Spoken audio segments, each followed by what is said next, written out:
What if I told you that one man could have saved the Jets franchise? And no, it's not him. He just got drafted. And definitely not him either. Not him either. Yeah, there he is. Tim Tebow, the man that could have saved the Jets franchise. With recent talks of Tim Tebow possibly making an NFL comeback as a tight end, it got me thinking, during his time in New York, what if he actually got a shot to start at QB? So, in this video, I'm going to be answering that question.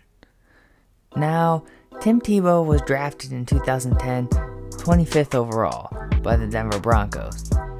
And going into the NFL, he already had a resume that most other quarterbacks don't already have. Winning his high school state championship, 2 BCS national championships, 2 SEC Player of the Year awards, and the Heisman Trophy in 2007. So, the dude knew how to win football games at the quarterback position. But after getting drafted by Denver, he wasn't given the starting job right away. He sat behind Kyle Orton most of his rookie season, really only coming in for a couple gadget plays here and there. He finally scored his first NFL touchdown in Week 6 of his rookie season, ironically against the New York Jets, on a 5-yard rush. But the season went on for the Broncos without Tebow taking many snaps. And after losing in Week 13 and dropping to 3-9, the Broncos fired their head coach Josh McDaniels. And just 2 weeks later, Tim Tebow got his first start in the NFL. The Broncos went 1-2 in the last 3 games of the season with Tebow starting. But winning games at that point in the season didn't matter for Denver.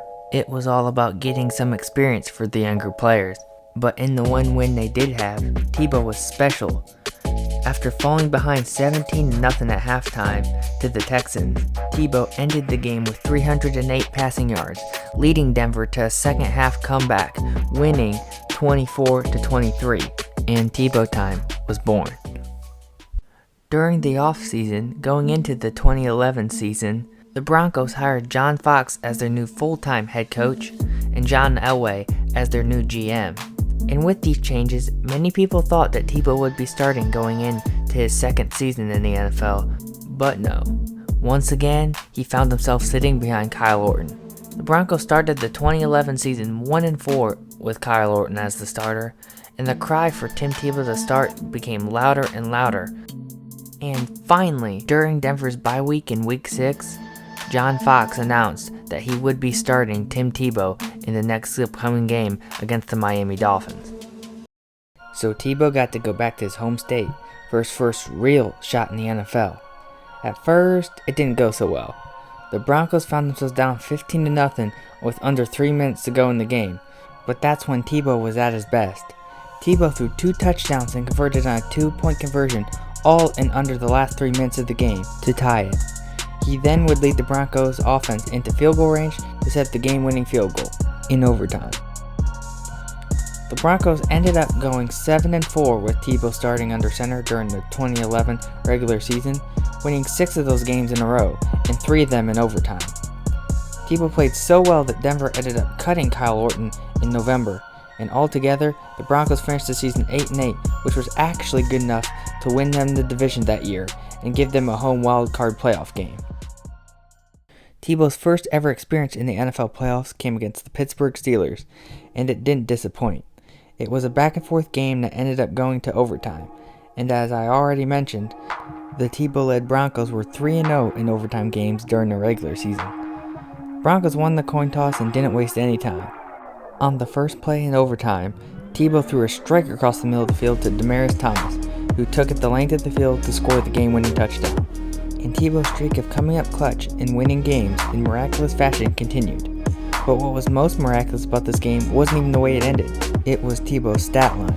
Tebow finished the game throwing for 316 yards, his yards per completion were 31.6, his yards per rush were 3.16, the Broncos' time of possession was 31 minutes and 6 seconds, and the TV ratings for the game were 31.6. And if the stat line wasn't enough, on the exact same date 3 years prior, Tebow was in college, playing in the BCS National Championship game, with this written under his eyes. John 3:16. This was probably one of the craziest moments ever in sports history, and if the hype surrounding Tebow wasn't big enough before the game, it got bigger after this. The Broncos did end up losing in the next round to the New England Patriots, but the fact that Tebow even led this Broncos team, who started the season 1-4, to the divisional round of the playoffs in just his second year in the league was very impressive, and at this point, Tebow's future in the NFL seemed to be bright. Well, that was until the offseason rolled around, and Peyton Manning was a free agent, and John Elway could not pass up the opportunity to get him. Peyton Manning ended up signing with the Broncos prior to the 2012 season, and because of that, Elway decided that Tebow was no longer needed in Denver. Tebow was traded to the New York Jets, where, for the most part, is where his QB career in the NFL died. But to be honest, it wasn't really his fault. Tebow sat behind Mark Sanchez in New York, who, well, to put it nicely, did not have a good season in 2012. So why didn't Tim Tebow get a shot to really play quarterback at all in New York? Well, New York's coach at the time was Rex Ryan, and let's just say Rex Ryan was a defensive-minded coach, whose offense seemed to always be run by mediocre quarterbacks that he'd refuse to pull, even if they sucked. Maybe it had to do with the fact that he literally got a tattoo of his wife in a Mark Sanchez jersey. Why? Either way, it was obvious that Mark Sanchez was his ride-or-die QB in New York. He also did a similar thing with Tyrod Taylor when he was the coach of Buffalo. Yeah, so no wonder we see Rex Ryan on ESPN now and not on the sidelines of an NFL field. But anyways, since Rex never played Tebow, he was released after the 2012 season, ending his career for the most part.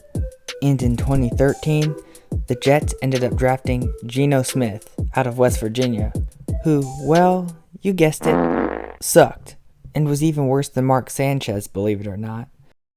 No wonder he got his jaw broken. But when you compare the stats, there's absolutely no reason why Tebow shouldn't have started in New York.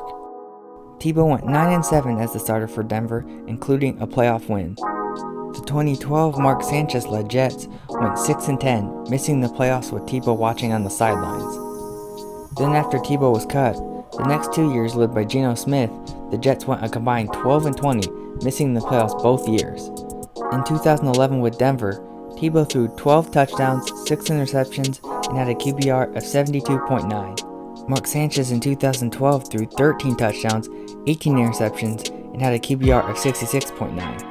And Geno Smith in 2013 threw 12 touchdowns, 21 interceptions, and had a QBR of 66.5. And that's just the passing stats. If you look at the rushing numbers, Tebow was even more superior. In not even a full 3 seasons in the NFL, Tebow rushed for almost 1,000 yards and 12 touchdowns, while Mark Sanchez in his 10-year NFL career rushed for only 457 yards and had a total of 13 touchdowns. And in Geno Smith's 8-year career so far, because yes, he is still in the league, he rushed for 659 yards and 7 touchdowns. And if you want to take the rushing stats even further, Tim Tebow only had 7 fumbles running the ball in his entire career, while Sanchez, in 27 less career rushing attempts than Tebow, fumbled the ball 21 times while running the ball. But let's be honest, the dude never knew where to run or how to hold onto the football while running. So is this stat really that surprising?